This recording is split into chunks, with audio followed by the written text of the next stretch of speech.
Butter garlic spicy graph. சீரியஸாகவே சொல்கிறேன், செம்மையாக இருக்கும். ட்ரை பண்ணி பாருங்கள். அண்ட் இது பண்ணுறது ரொம்ப சிம்பிள் தான். கிராபை வந்து ஒரு 5 மினிட்ஸ்க்கு பாயில் பண்ணிக்கணும், சால்ட் அண்ட் பெப்பர் போட்டு. அதுக்கப்புறமா இன்னொரு சைடில் வந்து butter, garlic, chilli powder, chilli flex, salt, அப்புறம் ஆஃப் லெமன் ஜூஸ் போட்டுட்டு நல்லா சாட்டே பண்ணிடணும். சாட்டே பண்ணதுக்கப்புறமா அந்த பாயில் பண்ண கிராப் இருக்குது பார்த்தீங்களா, அதை வந்து நீங்கள் இதில் போட்டுட்டு மறுபடியும் நல்லா சாட்டே பண்ணி ஒரு 5 மினிட்ஸ் லிட் போட்டு மூடிடுங்க. மூடிட்டு அப்புறமா மறுபடியும் ஓப்பன் பண்ணி ஆரிகனோ இருக்கும், ஆரிகனோ நல்லா ஃப்ளேவராக கொடுக்கும். ஸோ அதை தூவிட்டு மறுபடியும் நல்லா சாட்டே பண்ணுங்கள்.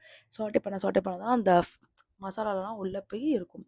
அதுக்கப்புறமா இறக்க போகும்போது நீங்கள் வந்து இது பண்ணணும், பெப்பர் போட்டு கொரியாண்டர் போட்டு நல்லா ஒரு வாட்டி சாட்டே பண்ணிட்டு எடுத்து சாப்பிட்டிங்கன்னா செம்மையாக இருக்கும். சீரியஸாகவே சொல்கிறேன், அப்படியே நம்ம வாயிலேருந்து அப்படியே ஜொல்லு விழும். செம்மையாக இருக்கும். ட்ரை பண்ணி பாருங்கள். பாய்.